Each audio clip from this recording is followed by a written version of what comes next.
Hello વિદ્યાર્થી મિત્રો, આજે આપણે જે છે વિદ્યુત ડાયપોલની અક્ષ પર વિદ્યુત ક્ષેત્ર મેળવવું અથવા તો વિદ્યુત ડાયપોલની અક્ષ પરના દૂરના બિંદુએ વિદ્યુત ક્ષેત્ર મેળવવું એ બાબતે ચર્ચા કરવાના છીએ. પરંતુ આ ક્વેશ્ચન જે છે એ સ્ટાર્ટ કરતાં પહેલાં તમે જે છે લાસ્ટ લેક્ચરમાં જે છે વિદ્યુત ડાયપોલ અને વિદ્યુત ક્ષેત્રરેખા જે છે એ બંનેના કન્સેપ્ટ જે છે એ ક્લિયર હોવા જોઈએ. ચલો ત્યારબાદ જે છે આ ક્વેશ્ચન હવે આપણે સ્ટાર્ટ કરીએ છીએ કે વિદ્યુત ડાયપોલની અક્ષ પર વિદ્યુત ક્ષેત્ર મેળવવું.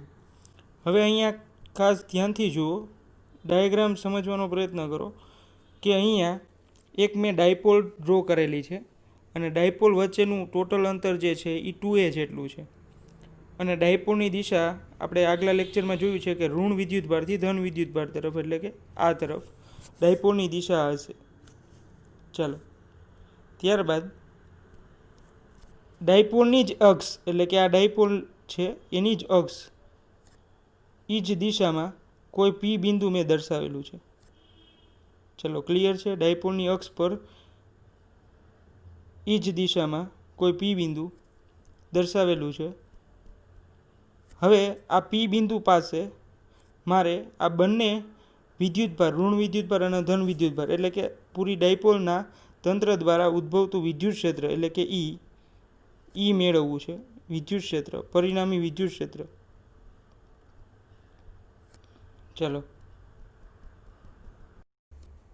ચલો તો અહીં પી બિંદુ પાસે વિદ્યુત ક્ષેત્ર મેળવવા માટે ધન વિદ્યુતભાર, ચલો તો ધન વિદ્યુતભાર દ્વારા વિદ્યુત ક્ષેત્ર, એટલે કે હવે ધન વિદ્યુતભાર દ્વારા વિદ્યુત ક્ષેત્ર માપવું છે તો આપણે આ બિંદુથી ધન વિદ્યુતભારથી, એટલે કે આ બિંદુથી અહીં સુધીનું આટલું ડિસ્ટન્સ જે છે એ આરના સ્વરૂપમાં લેવું પડશે. તો આટલું ડિસ્ટન્સ જે છે એ મને આકૃતિ પરથી મળી જશે. તો આટલું ડિસ્ટન્સ થશે એક્સ માઇનસ એ. જો આટલું ડિસ્ટન્સ જે છે એ એક્સમાંથી સબસ્ટ્રેક્ટ કરવાનું થશે, એટલે એક્સ, અને આટલું ડિસ્ટન્સ જે છે એ છે. તો આટલું ડિસ્ટન્સ જે છે એ સબસ્ટ્રેક્ટ કરશું તો મને મળશે એક્સ માઇનસ એ. આ ધન વિદ્યુતભાર દ્વારા ઉદ્ભવતું વિદ્યુત ક્ષેત્રનું અંતર છે. ચાલો,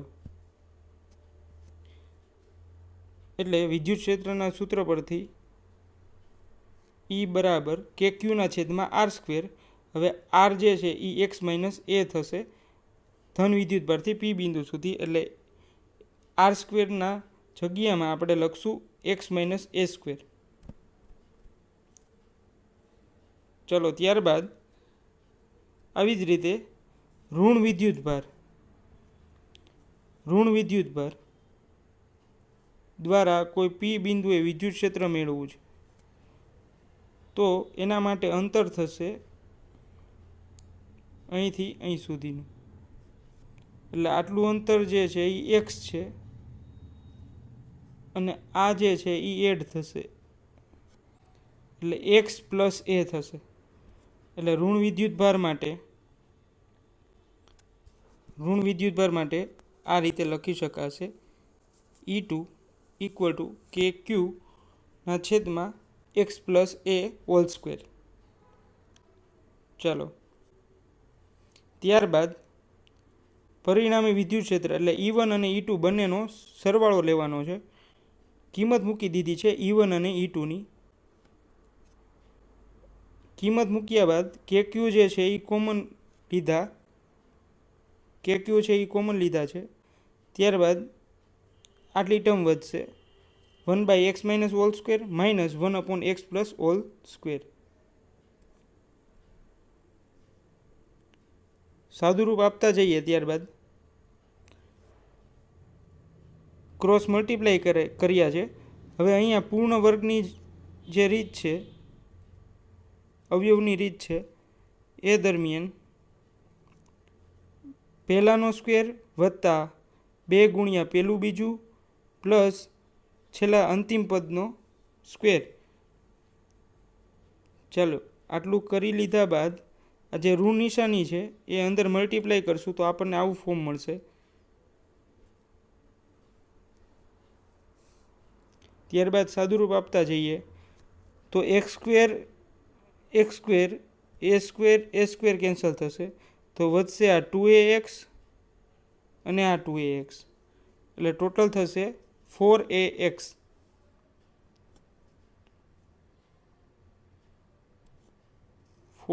જે છે અહીંયા દર્શાવી દીધા છે. હવે અહીંયા p બરાબર 2aq એટલે કે ડાયપોલ મોમેન્ટનું સૂત્ર છે. આ ફોર્મમાં મારે લખવું છે, ડાયપોલ મોમેન્ટના ફોર્મમાં લખવું છે. તો એ ફોર્મમાં લખવા માટે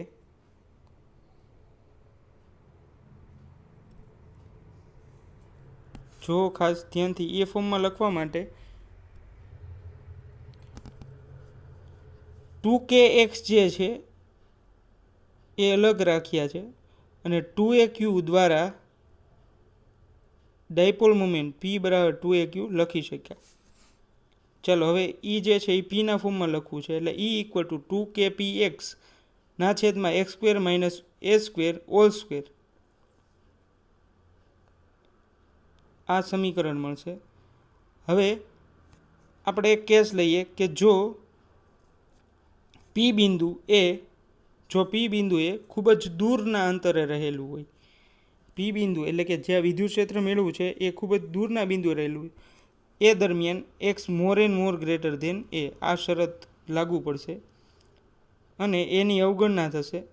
ત્યારબાદ આ એ જે છે એ કેન્સલ થશે, એટલે એક્સની 4 ઘાત થશે, સ્ક્વેર અને સ્ક્વેર એટલે ઘાતનો સરવાળો થશે, એટલે એક્સની 4 ઘાત થશે અને ત્યારબાદ એક એક્સ કેન્સલ થશે, એટલે અહીંયા 3 ઘાત, એક્સની 3 ઘાત રહેશે. એને બાજુમાં આપણે દર્શાવીએ તો e બરાબર 2kp ના છેદમાં x ક્યુબ, આ સમીકરણ મળે. તો આ સમીકરણ અદિશ સ્વરૂપે છે. હવે આ સમીકરણને સદિશ સ્વરૂપે દર્શાવવું હોય તો આ સમીકરણ જે છે એ સદિશ સ્વરૂપે છે. સદિશ e ઇક્વલ ટુ 2kp ના છેદમાં x ક્યુબ અને p કેપ. તો p કેપ જે છે એ એકમ સદિશ છે, ડાયપોલની દિશામાંનો સદિશ, એકમ સદિશ. તો આ રીતે વિદ્યુત ક્ષેત્ર જે છે એ ડાયપોલની અક્ષ પરના દૂરના બિંદુએ, એટલે કે ડાયપોલની અક્ષ પરના દૂરના બિંદુએ વિદ્યુત ક્ષેત્ર E બરાબર kq ના છેદમાં r સ્ક્વેર નહીં પરંતુ E ઇક્વલ ટુ 2kp ના છેદમાં x ક્યુબ મુજબ ઘટે છે. તો આ જે છે એ ફાઇનલી આપણું લાસ્ટ ઇક્વેશન છે સદિશ સ્વરૂપે. તો આ રીતે આપણે ડાયપોલની અક્ષ પરના દૂરના બિંદુએ વિદ્યુત ક્ષેત્ર મેળવી શકીએ છીએ. અને ડાયપોલની અક્ષ પરના દૂરના બિંદુએ એટલે કે x more and more greater than a માટે વિદ્યુત ક્ષેત્ર જે છે એ 1/x³ મુજબ ઘટે. ચલો વિદ્યાર્થી મિત્રો, ત્યારબાદ બીજો ક્વેશ્ચન છે વિદ્યુત ડાયપોલના વિષુવરેખીય સમતલ પરના બિંદુઓ માટે વિદ્યુત ક્ષેત્ર મેળવવું, અથવા તો વિદ્યુત ડાયપોલના વિષુવરેખા એટલે કે ઇક્વેટર પર વિદ્યુત ક્ષેત્ર મેળવવું. એટલે આકૃતિ જે છે મેં ડ્રો કરેલી છે, આકૃતિમાં જુઓ.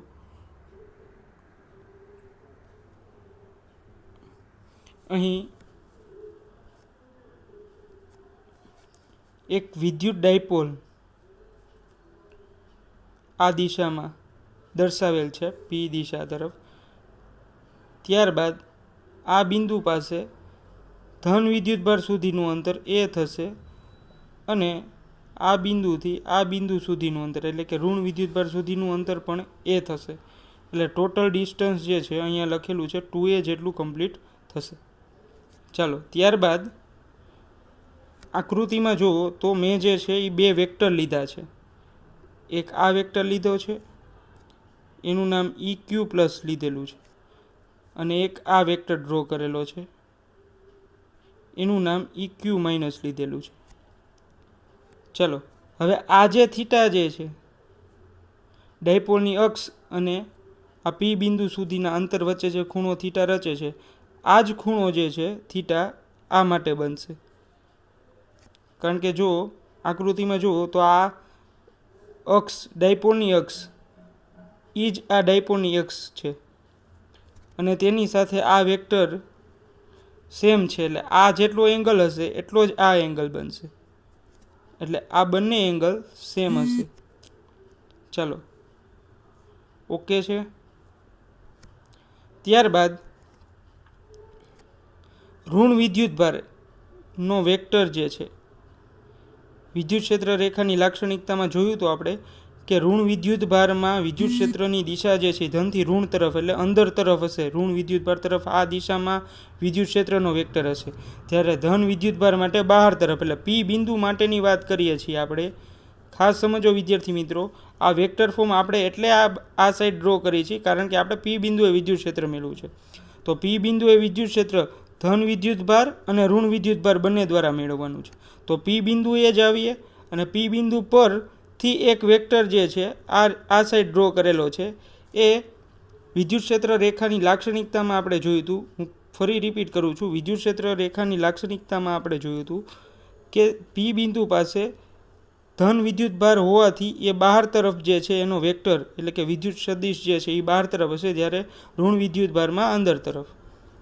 ચાલો, અને આ બંને દ્વારા પરિણામી વિદ્યુત ક્ષેત્ર જે છે એ આ તરફ ડ્રો થશે. આ જે છે એ પરિણામી વિદ્યુત ક્ષેત્ર છે. તો પરિણામી વિદ્યુત ક્ષેત્રની દિશા આ તરફ બનશે.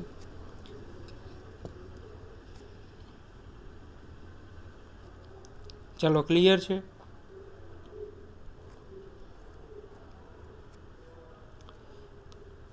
હવે ત્યારબાદ આ જે પરિણામી વેક્ટર જે છે એને હું આમ લખીશ કે E પ્લસ ક્યુ અને E માઇનસ ક્યુ દ્વારા રચાશે. એટલે કે પરિણામી વિદ્યુત ક્ષેત્ર E ઇક્વલ ટુ સદિશ E equal to E plus cos theta અને E minus cos theta. Cos theta એટલા માટે કે આ જે થીટા જે છે એ એક અક્ષ સાથે ખૂણો બનાવે છે, જે આ છે સેમ આ જ એંગલ. ચલો ક્લિયર છે. જ્યારે એના સાઇન થીટા એટલે કે લંબ અક્ષનો ઘટક, આ જે હું ડ્રો કરું છું એ લંબ અક્ષનો ઘટક છે. તો આ જે અક્ષને લંબ રૂપે વિદ્યુત ડાયપોલની અક્ષને લંબ રૂપે આ જે બે વેક્ટર છે એ સાઇન થીટાના વેક્ટર છે. તો આ બે સાઇન થીટાના વેક્ટર એકબીજાની અસર જે છે એ નાબૂદ કરશે, કારણ કે આ E પ્લસ હશે અને આ માઇનસ E, એટલે આ એકબીજાની અસર જે છે એ નાબૂદ કરશે. એટલે સાઇન થીટા જે છે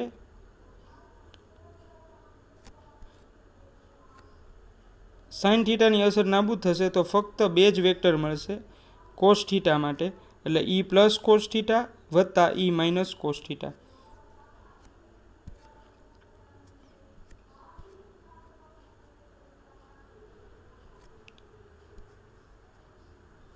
ચાલો ત્યારબાદ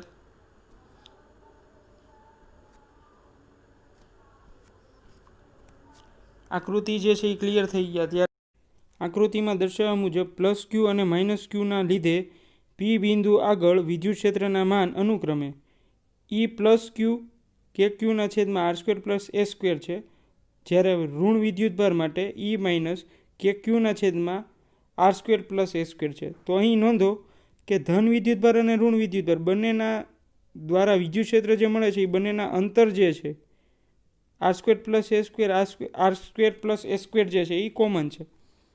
ચાલો તો એ સમજવા માટે આકૃતિ જોઈએ. ચાલો આકૃતિ પરથી એટલું ક્લિયર થાય છે કે આ જે છે એ અંતર છે, જ્યારે ડાયપોલની અક્ષથી આ લંબ અંતર એ આર છે, આ એ છે, અને આ જે છે એ કાટખૂણો છે. તો પાયથાગોરસના પ્રમેય પ્રમાણે આ બંને બાજુનો વર્ગનો સરવાળો આના મૂલ્ય બરાબર એટલે કે કર્ણના મૂલ્ય બરાબર થશે, જે મેં દર્શાવેલું છે આર સ્ક્વેર પ્લસ એ સ્ક્વેરની 1/2. તો આ જ ભૂમિતિ જે છે અહીં જુઓ ઋણ વિદ્યુતભાર માટે પણ સેમ બને છે. આ કર્ણ થઈ જશે,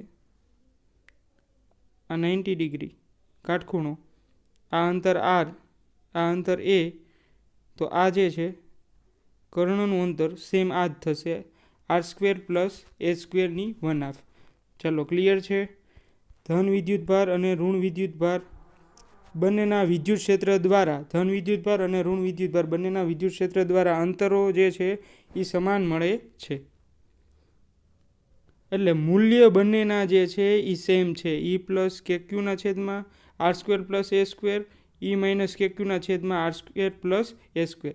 એટલે હવે અહીંયા 2E એમ પણ લખી શકાય અથવા તો E equal to E1 plus E2 પરિણામી વિદ્યુત ક્ષેત્ર મેળવવું છે એના માટે.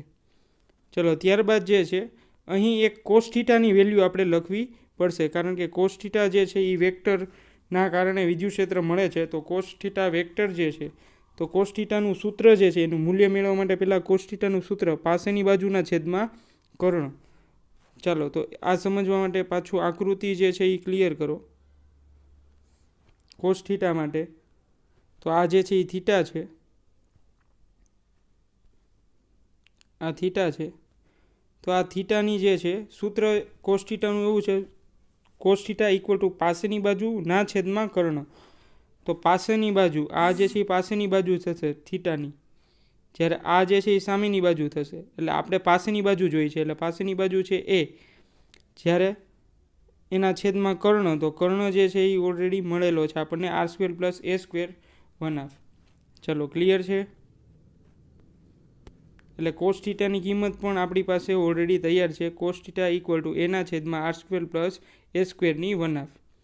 ચાલો હવે ફક્ત જે છે એ પરિણામી વિદ્યુત ક્ષેત્રમાં જે છે એ કિંમત જ મૂકવાની છે. ચલો પરિણામી વિદ્યુત ક્ષેત્રમાં એની કિંમત જ મૂકવાની છે. તો E પ્લસ ક્યુ વત્તા E minus into cos theta into p cap. હવે અહીંયા એક વસ્તુ જે છે એ જુઓ તમે, આ જે છે એ સદિશ સ્વરૂપમાં મેં દર્શાવેલું છે. આ એક સમીકરણ. અહીં જે ઋણ નિશાની જે છે, આ ઋણ નિશાની એ વિદ્યુત ડાયપોલ અને વિદ્યુત ક્ષેત્ર બંને પરસ્પર વિરુદ્ધ દિશામાં છે એવું દર્શાવે છે. ઋણ નિશાની જે છે એ પરસ્પર વિરુદ્ધ દિશામાં છે એવું દર્શાવે છે. આકૃતિ જુઓ. અહીં વિદ્યુત ક્ષેત્રની દિશા આ તરફ છે, જ્યારે વિદ્યુત ડાયપોલની દિશા ઋણ વિદ્યુતભારથી ધન વિદ્યુતભાર તરફ આ દિશામાં છે. પીની દિશા આ તરફ છે. એટલે પરસ્પર બંને વિરુદ્ધ દિશામાં હોવાથી ઋણ નિશાની લીધેલ છે. ચાલો ત્યારબાદ કિંમત જે છે એ મૂકતા જઈએ તો આપણને આવું સમીકરણ મળે છે. માઇનસ ઈ પ્લસ બંનેની કિંમત સેમ જ છે. હમણાં આપણે જોયું ઈ પ્લસ અને ઈ માઇનસ બંનેની વેલ્યુ સેમ છે. એટલે કેક્યુના છેદમાં આર સ્ક્વેર પ્લસ એ સ્ક્વેર પ્લસ કેક્યુના છેદમાં આર સ્ક્વેર પ્લસ કે સ્ક્વેર. એટલે 2 કેક્યુના છેદમાં આર સ્ક્વેર પ્લસ એ સ્ક્વેર પણ લખી શકાય. ચાલો અને ત્યારબાદ જે છે એ કોસ થીટાની કિંમત પણ જે છે આપણે મેળવી લીધે છે એના છેદમાં આર સ્ક્વેર પ્લસ એ સ્ક્વેરની 1/2. ચાલો તો આ બંને વેલ્યુ મૂકી દેશો તો ત્યારબાદ સમીકરણ જે છે એ આ સ્વરૂપે મળે છે. એટલે કે આ બંનેનો સરવાળો, એટલે કે 2 કેક્યુના છેદમાં આર સ્ક્વેર પ્લસ એ સ્ક્વેર ઇન્ટુ કોસ થીટાની કિંમત જે છે થશે એના છેદમાં આર સ્ક્વેર પ્લસ એ સ્ક્વેરની 1/2 ઇન્ટુ પી કેપ. એ જે પી કેપ જે છે એ એકમ સદિશ છે. ચલો ત્યારબાદ